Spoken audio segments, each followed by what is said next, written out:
Hi friends, ഇന്ന് നമുക്കൊരു Mexican rice തയ്യാറാക്കാം. ധാരാളം വെജിറ്റബിൾസും ഒറിഗാനും ജീരകത്തിൻ്റെ പൊടിയൊക്കെ ചേർത്തിട്ടുള്ള ഒരു ഡിഫറെൻറ്റ് ടേസ്റ്റുള്ളൊരു റൈസ് ആണിത്. നമ്മൾ സാധാരണ ഉണ്ടാക്കുന്ന റൈസിൻ്റെ ടേസ്റ്റ് അല്ല ഇതിന്. ഒറിഗാനും ക്യാപ്സിക്കം ഉള്ളത് കൊണ്ട് തന്നെ ഇതിൻ്റെ ടേസ്റ്റ് കുട്ടികൾക്കൊക്കെ നല്ല ഇഷ്ടമാവുകയും ചെയ്യും. ഇതിൻ്റെ കൂടെ കഴിക്കാനായിട്ട് വേറെ കറികളുടെ ഒന്നും ആവശ്യമില്ല. ഈ ഒരു റൈസ് ഒറ്റയ്ക്ക് തന്നെ നമുക്ക് കഴിക്കാം. അപ്പോൾ നമുക്ക് മെക്സിക്കൻ റൈസിൻ്റെ റെസിപ്പിയിലേക്ക് കിടക്കാം. ഒരു കപ്പ് ബസ്മതി അരി നന്നായി കഴുകിയ ശേഷം അരമണിക്കൂർ നമ്മൾ വെള്ളത്തിൽ ഇതുപോലെ ഒന്ന് കുതിർത്ത് വെക്കണം. മെക്സിക്കൻസ് യൂസ് ചെയ്യുന്നത് വേറെ ഡിഫറെൻറ്റ് ടൈപ്പ് ഓഫ് ഒരു റൈസാണ്, പക്ഷെ നമ്മുടെ ബസ്മതി റൈസിനോട് സിമിലർ തന്നെയാണ് അത്. അതുകൊണ്ടാണ് ഞാനിപ്പോൾ ഇവിടെ ബസ്മതി റൈസ് എടുത്തിട്ടുള്ളത് കേട്ടോ. ഇതിലേക്ക് കുറച്ച് വെജിറ്റബിൾസൊക്കെ ചേർക്കണമെന്ന് ഞാൻ ആദ്യം പറഞ്ഞല്ലോ. അപ്പോൾ ഞാനിപ്പോൾ ഇവിടെ 3 കളർ ക്യാപ്സിക്കം എടുത്ത് വെച്ചിട്ടുണ്ട്. ഗ്രീൻ, റെഡ്, യെല്ലോ എൻ്റെ അടുത്ത് കുറച്ചേ ഉള്ളൂ, അപ്പോൾ അതുകൊണ്ട് ഞാൻ ഉള്ളത് എടുത്തിട്ടുണ്ട്. പിന്നെ നമുക്ക് ക്യാരറ്റ് ഇതുപോലെ സ്ലൈസ് ചെയ്തിട്ട് ഇങ്ങനെ ഡൈസ് ആയിട്ട് വെക്കണം.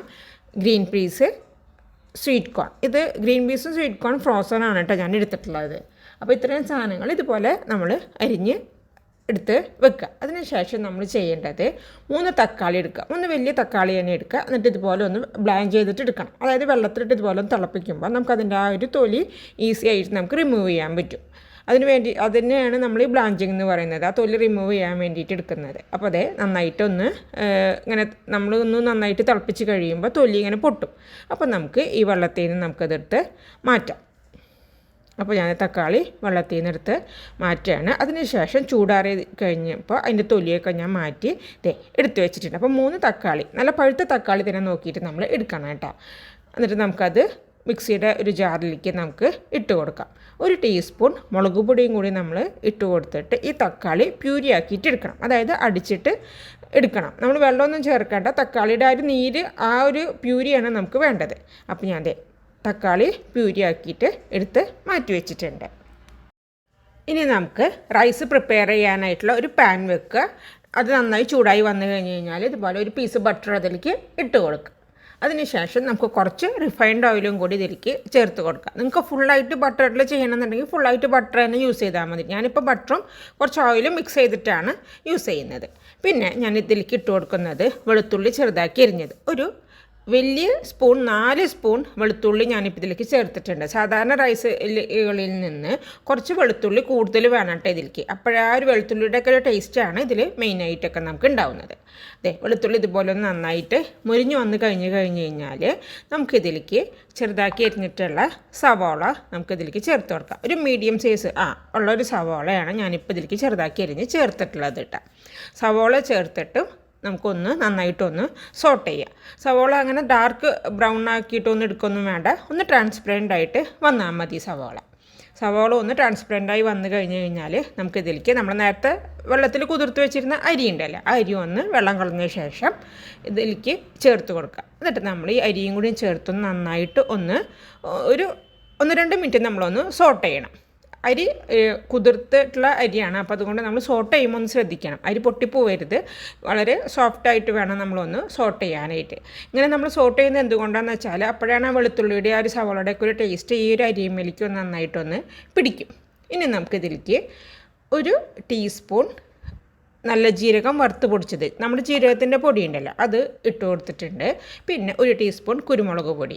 ഞാനിപ്പോൾ ബ്ലാക്ക് പെപ്പർ പൗഡറാണ് ചേർത്ത് കൊടുത്തിട്ടുള്ളത്. നിങ്ങളുടെ അടുത്ത് വൈറ്റ് പെപ്പർ പൗഡർ ഉണ്ടെന്നുണ്ടെങ്കിൽ നിങ്ങൾക്കത് ചേർത്ത് കൊടുക്കാം കേട്ടോ. അപ്പോൾ 1 മിനിറ്റ് ഞാൻ ആദ്യം ഒന്ന് സോട്ട് ചെയ്തു. ഇനി ഈ കുരുമുളക് പൊടിയും ജീരകത്തിൻ്റെ പൊടിയും ചേർത്ത് കൊടുത്തതിന് ശേഷം 1 മിനിറ്റും കൂടി ഞാൻ നന്നായിട്ട് ഒന്നും കൂടി ഒന്ന് സോട്ട് ചെയ്യണം.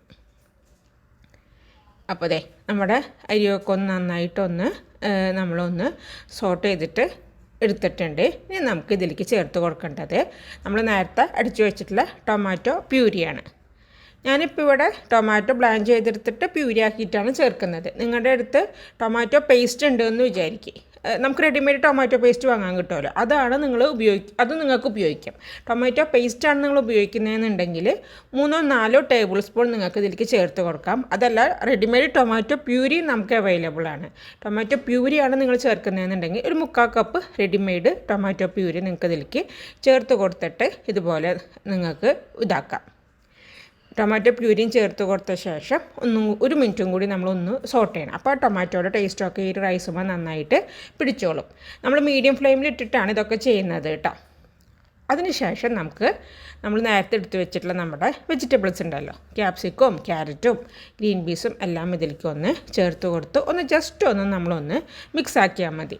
നമ്മൾ വെജിറ്റബിൾസ് ചേർത്ത് കൊടുത്തിട്ട് കുറേ നേരം സോട്ട് ചെയ്യേണ്ട ആവശ്യമില്ല. ജസ്റ്റ് ഒന്ന് മിക്സ് ആക്കി കഴിഞ്ഞ് കഴിഞ്ഞാൽ നമുക്കിതിലേക്ക് ചൂടുവെള്ളം ഒഴിച്ച് കൊടുക്കണം. ഞാനിപ്പോൾ ഈ ഒരു കപ്പിൽ 1 കപ്പ് അരിയാണ് എടുത്തത്. അപ്പോൾ 1.25 കപ്പ് വെള്ളമാണ് ഞാനിപ്പോൾ ഇതിലേക്ക് ചേർത്ത് കൊടുക്കുന്നത്. 1.5 കപ്പ് വെള്ളം വരെ നമുക്കിതിലേക്ക് ചേർത്ത് കൊടുക്കാം. നമ്മളിതുവരെ ഉപ്പ് ചേർത്തിട്ടില്ല. അപ്പോൾ ഞാനതിലേക്ക് ആവശ്യത്തിനുള്ള ഉപ്പും കൂടി ചേർത്ത് കൊടുത്ത് നന്നായിട്ടൊന്ന് മിക്സാക്കി. ഇനി നമുക്കിതിലേക്ക് ലാസ്റ്റ് ചേർത്ത് കൊടുക്കുന്നത് ഒറിഗാനോ ആണ്. 1 ടീസ്പൂൺ ഒറിഗാനോ ഞാനിതിലേക്ക് ചേർത്തു. ലാസ്റ്റാണ് നമ്മൾ ഒറിഗാനോ ഇതിലേക്ക് ചേർക്കുന്നുള്ളൂ. ചിലർ ആദ്യമേ ചേർക്കാറുണ്ട്, പക്ഷേ എനിക്ക് കുറച്ചും കൂടി ലാസ്റ്റ് ചേർക്കുമ്പോഴാണ് ആ ഒറിഗാനോയുടെ ടേസ്റ്റൊക്കെ നന്നായിട്ട് റൈസിൽ ആ ഒരു റീറ്റെയിൻ ചെയ്യുന്നതായിട്ട് എനിക്ക് ഫീൽ ചെയ്തിട്ടുള്ളത്. അതുകൊണ്ട് ഞാൻ ലാസ്റ്റാണ് ഇപ്പോൾ ഇതിലേക്ക് ചേർത്ത് കൊടുത്തിട്ടുള്ളത്. ഇനി നമ്മൾ നല്ല ഹൈ ഫ്ലെയിമിലേക്കിട്ട് നന്നായി തിളച്ച് കഴിഞ്ഞ് കഴിഞ്ഞാൽ നമുക്ക് ഒരു മൂടി വെച്ചിട്ട് അതൊന്ന് മൂടാം. എന്നിട്ട് നമ്മൾ ഹൈ ഫ്ലെയിമിൽ തന്നെ ഒരു 2 മിനിറ്റ് നമ്മളൊന്ന് കുക്ക് ചെയ്തതിന് ശേഷം ലോ ഫ്ലെയിമിലേക്ക് മാറ്റി ഒരു 10 മിനിറ്റ് നമുക്ക് റൈസ് ഒന്ന് കുക്ക് ചെയ്തിട്ട് എടുക്കണം. 10 മിനിറ്റ് കഴിയുമ്പോൾ നമ്മുടെ അരിയൊക്കെ വെന്ത് നല്ല പാകമായിട്ടുണ്ടാവും.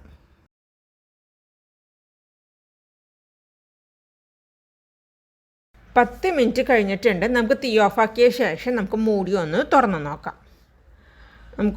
നമ്മുടെ റൈസ് എന്തായെന്നൊന്ന് ഇളക്കി നോക്കാം. അതെ വേണ്ട, നമ്മൾ ഒഴിച്ചു കൊടുത്ത വെള്ളമൊക്കെ നന്നായിട്ട് വറ്റി റൈസൊക്കെ നന്നായിട്ട് കുക്കായിട്ടുണ്ട്.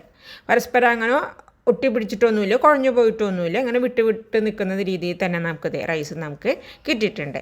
നിങ്ങൾക്ക് മനസ്സിലാവുന്നുണ്ടല്ലോ. കണ്ട, നമ്മൾ ചേർത്തിട്ടുള്ള ആ ഒരു വെജിറ്റബിൾസിൻ്റെ ഗ്രീൻ പീസിൻ്റെയും സ്വീറ്റ് കോണിൻ്റെ ഒക്കെ കളറെല്ലാം അതും കറക്റ്റായിട്ട് തന്നെ കിട്ടിയിട്ടുണ്ട്. ഇനി ഇത് ഇരിക്കുമ്പോൾ ഒന്നും കൂടി ഡ്രൈ ആവും. ഇപ്പം നമുക്കിതിൽ ഒത്തിരി ജലാംശം തോന്നുന്നുണ്ടെങ്കിൽ അതിരിക്കുമ്പോൾ ഒന്നും കൂടി ഒരു 5 മിനിറ്റ് കഴിഞ്ഞ് നമ്മൾ നോക്കുമ്പോൾ കറക്റ്റായിട്ടുള്ളൊരു രീതിയിലേക്ക് നമുക്ക് കിട്ടും. അപ്പോൾ നമ്മൾ ഒറിഗാനും വെജിറ്റബിൾസും ജീരകത്തിൻ്റെ പൊടിയൊക്കെ ചേർത്തിട്ടുള്ള ഈ ഒരു മെക്സിക്കൻ റൈസ് നിങ്ങളെല്ലാവരും ഒന്ന് ട്രൈ ചെയ്തിട്ട് നോക്കണം. ക്യാപ്സിക്കവും ഒറിഗാനോ ഒക്കെ ചേർത്തിട്ടുള്ളത് കൊണ്ട് കുട്ടികൾക്ക് ഇതിൻ്റെ ടേസ്റ്റ് നന്നായിട്ട് ഇഷ്ടപ്പെടും. വെജിറ്റബിൾസൊക്കെ ധാരാളം ആഡ് ചെയ്തിട്ടുള്ളത് കൊണ്ട് നമുക്കും ഒരു ആശ്വാസമാണ് ഒരു വെജിറ്റബിൾസൊക്കെ കഴിച്ചല്ലോ എന്നുള്ളത്. നമ്മൾ റൈസും സെപ്പറേറ്റ് ആയിട്ട് വെജിറ്റബിൾ കറി ആയിട്ട് കൊടുക്കുമ്പോൾ ചിലപ്പോൾ അവർ കഴിക്കില്ല. ഇങ്ങനെയാക്കി കൊടുത്തു കഴിയുമ്പോൾ അവർക്കും ഒരു ടേസ്റ്റ് ഡിഫറെൻ്റ് ആയിട്ടുള്ളത് കൊണ്ട് തന്നെ കഴിക്കാനായിട്ട് ഇഷ്ടമുണ്ടാവും. അതുകൊണ്ട് നിങ്ങളെല്ലാവരും ഇതൊന്ന് ട്രൈ ചെയ്തിട്ട് നോക്കണം. നമുക്ക് ലഞ്ച് ബോക്സിലൊക്കെ വെച്ച് കൊണ്ടുപോകാവുന്ന ഒരു നല്ല റൈസ് റെസിപ്പി കൂടിയാണ്. നമുക്ക് മോർണിംഗ് ടൈമിലൊക്കെ പെട്ടെന്ന് തന്നെ ഇത് പ്രിപ്പയർ ചെയ്യാം. അധികം സമയമൊന്നും വേണ്ട നമുക്കത് പ്രിപ്പയർ ചെയ്യാനായിട്ട്. അപ്പോൾ തീർച്ചയായിട്ടും നിങ്ങളെല്ലാവരും ഈ ഒരു റെസിപ്പി ഒന്ന് ട്രൈ ചെയ്ത് നോക്കുമെന്ന് ഞാൻ വിചാരിക്കുന്നു. Till then take care. Thank you so much and bye bye.